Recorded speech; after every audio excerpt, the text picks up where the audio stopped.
आप सुन रहे हैं के ढाका क्लासेस।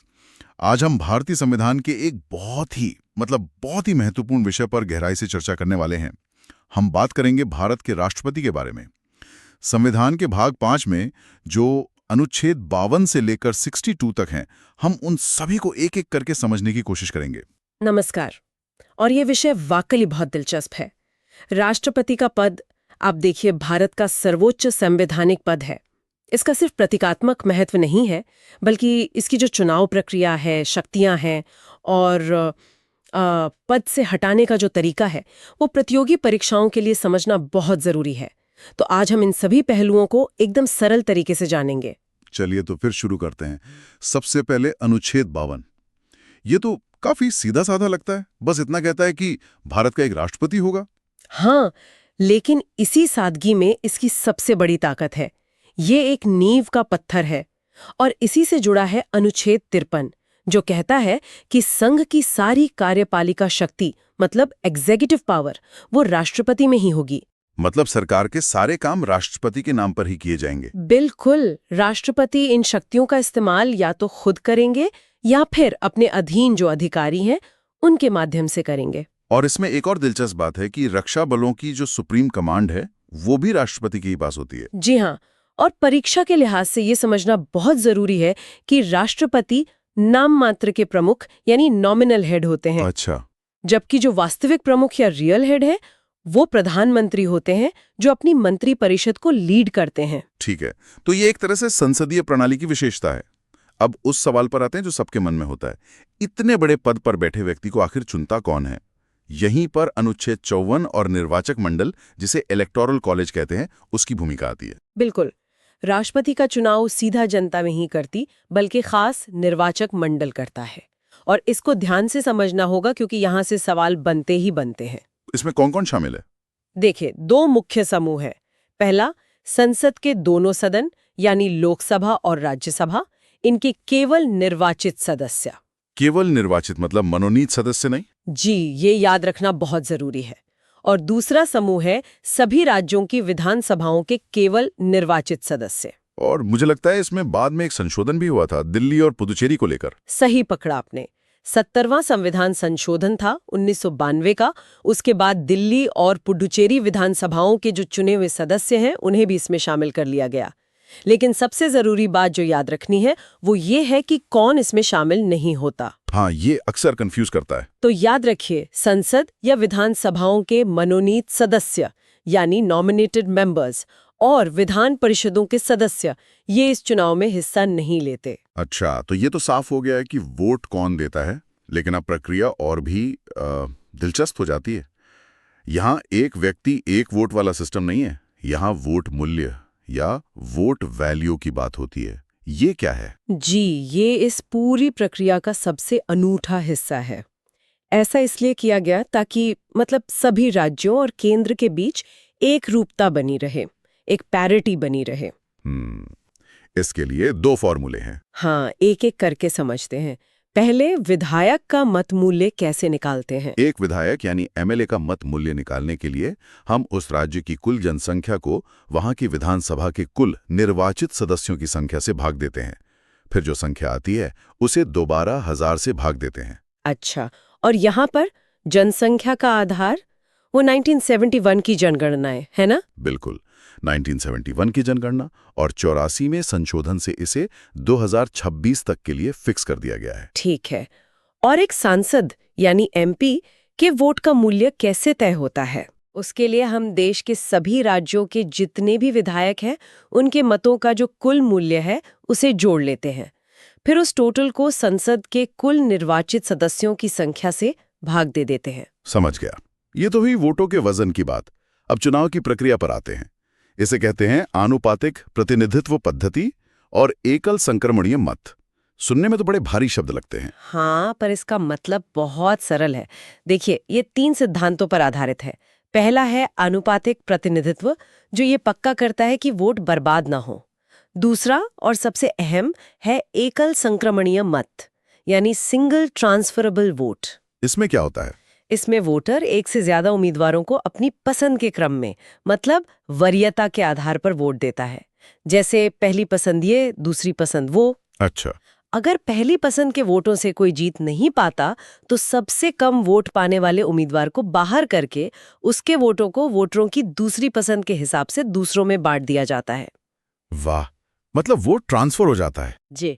और तीसरा सिद्धांत है गुप्त मतदान यानी सीक्रेट बैलेट। जीतने के लिए उम्मीदवार को एक निश्चित कोटा पाना होता है, जिसका फॉर्मूला है कुल वैध मत को 2 से भाग देकर उसमें 1 जोड़ना। चलिए, ये प्रक्रिया तो समझ आ गई। अब मान लीजिए कोई राष्ट्रपति चुन लिया गया, उनका कार्यकाल कितना होता है? ये अनुच्छेद 56 में है। पद ग्रहण करने की तारीख से पूरे 5 साल। और उससे पहले? उससे पहले वो अपना त्याग पत्र उपराष्ट्रपति को दे सकते हैं और इसकी सूचना उपराष्ट्रपति को तुरंत लोकसभा अध्यक्ष को देनी होती है। और एक और तरीका है हटाने का, महाभियोग। जी। संविधान का अतिक्रमण करने पर उन्हें अनुच्छेद 61 में दी गई महाभियोग की प्रक्रिया से हटाया भी जा सकता है। क्या कोई व्यक्ति दोबारा राष्ट्रपति बन सकता है? हाँ, अनुच्छेद 57 के अनुसार इस पर कोई सीमा नहीं है। कोई व्यक्ति कितनी भी बार पुनर्निर्वाचन का पात्र हो सकता है। अब बात करते हैं योग्यताओं की, जो अनुच्छेद 58 में दी गई हैं। क्या क्या जरूरी हैं? देखिए, 4 मुख्य योग्यताएं हैं। पहला, वो भारत का नागरिक हो। दूसरा, 35 साल की उम्र पूरी कर चुका हो। तीसरा, लोकसभा का सदस्य बनने की योग्यता रखता हो। और चौथा, किसी लाभ के पद पर न हो। ये लाभ का पद, ऑफिस ऑफ प्रॉफिट, क्या होता है? इसमें तो कुछ अपवाद भी हैं शायद। जी हाँ, राष्ट्रपति, उपराष्ट्रपति, राज्यपाल और मंत्रियों के पद को लाभ का पद नहीं माना जाता, इसीलिए वो पद पर रहते हुए भी चुनाव लड़ सकते हैं। ठीक है। अब आते हैं अनुच्छेद 59 और 60 पर। ये पद की शर्तों और शपथ से जुड़े हैं। अनुच्छेद 59 में कुछ शर्तें हैं, जैसे राष्ट्रपति संसद या किसी विधानमंडल का सदस्य नहीं हो सकता। और अगर कोई सदस्य है और वो राष्ट्रपति चुन लिया जाए तो पद संभालते ही उसकी पुरानी सीट खाली मान ली जाती है। वहीं कुछ विशेषाधिकार भी हैं, जैसे बिना किराया दिए सरकारी आवास का इस्तेमाल, और कार्यकाल के दौरान उनके वेतन भत्ते कम नहीं किए जा सकते। और शपथ अनुच्छेद 60 में? राष्ट्रपति को शपथ कौन दिलाता है? भारत के मुख्य न्यायमूर्ति यानी चीफ जस्टिस ऑफ इंडिया। और अगर वो न हो तो सुप्रीम कोर्ट के जो सबसे वरिष्ठ न्यायाधीश होते हैं वो। और उनकी शपथ कुछ अलग होती है ना? जी, वो संविधान और कानून के परिरक्षण, संरक्षण और प्रतिरक्षण, मतलब प्रिजर्व, प्रोटेक्ट एंड डिफेंड की शपथ लेते हैं। ये बहुत बड़ी जिम्मेदारी है। अब आते हैं उस बहुत ही महत्वपूर्ण और जटिल प्रक्रिया पर, महाभियोग यानी इम्पीचमेंट, अनुच्छेद 61। हाँ, और इसका सिर्फ एक ही आधार है, संविधान का अतिक्रमण। और ये प्रक्रिया संसद के किसी भी सदन में शुरू हो सकती है। किसी भी सदन में? अच्छा जी। तो इसकी प्रक्रिया क्या है? मान लीजिए लोकसभा में शुरू होती है तो सबसे पहले एक संकल्प लाना होता है, जिसके लिए 14 दिन का लिखित नोटिस देना जरूरी है। और उस नोटिस पर सदन के कम से कम 1/4 यानी 1/4 सदस्यों के दस्तखत होने चाहिए। और फिर इसके बाद अगर वो सदन अपनी कुल सदस्य संख्या के 2/3 बहुमत से इसे पास कर दे तो ये दूसरे सदन में जाता है। कुल सदस्य संख्या का 2/3? ये तो बहुत बड़ा बहुमत है। बहुत बड़ा। सिर्फ उपस्थित लोगों का नहीं, बल्कि पूरे सदन की कुल ताकत का 2/3।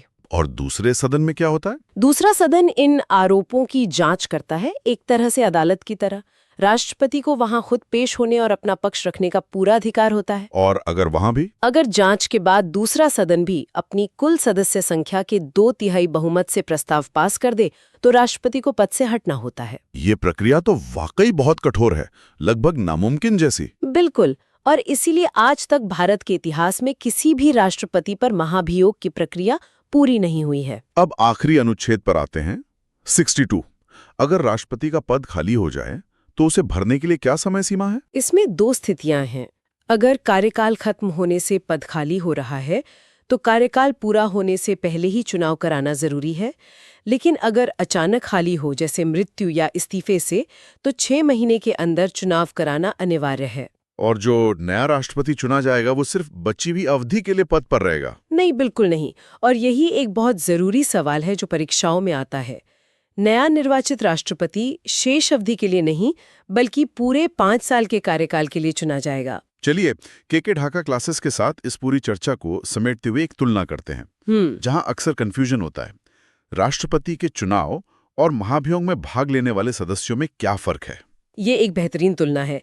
देखिए, निर्वाचन यानी चुनाव में अनुच्छेद 54 के तहत केवल निर्वाचित सांसद और विधायक भाग लेते हैं, ठीक है। जबकि महाभियोग अनुच्छेद 61 में संसद के सभी सदस्य यानी निर्वाचित और मनोनीत दोनों भाग लेते हैं, लेकिन राज्यों के विधायकों की कोई भूमिका नहीं होती। अरे वाह!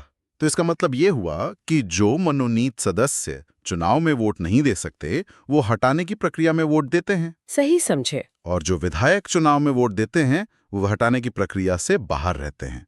ये तो बड़ा दिलचस्प है। जी, इसके पीछे तर्क ये है कि राष्ट्रपति पूरे संघ के प्रमुख हैं, इसलिए उन्हें हटाने का अधिकार केवल संघीय संसद को ही होना चाहिए। चलिए, तो अब सभी अनुच्छेदों को जल्दी से एक बार दोहरा लेते हैं।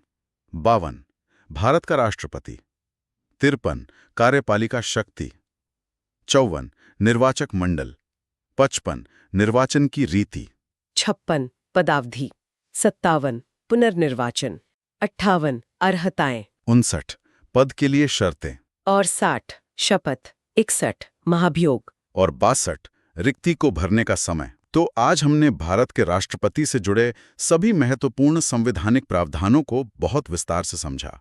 ये साफ है कि राष्ट्रपति का चुनाव कितना व्यवस्थित है और उन्हें पद से हटाने की प्रक्रिया कितनी ज्यादा कठोर है। अंत में बस एक विचार, संविधान निर्माताओं ने राष्ट्रपति के पद को इतना सम्मान और इतनी कड़ी प्रक्रियाओं से क्यों घिरा है? शायद इसलिए कि ये पद केवल एक व्यक्ति का नहीं, बल्कि पूरे भारतीय गणराज्य की एकता, अखंडता और स्थिरता का प्रतीक है। इस पर जरूर सोचिएगा। अब आप अपनी तैयारी को परखने के लिए स्क्रीन पर दिख रहे अभ्यास प्रश्नों को हल करने का प्रयास कर सकते हैं। यह शैक्षणिक ऑडियो के ढाका क्लासेस द्वारा तैयार किया गया।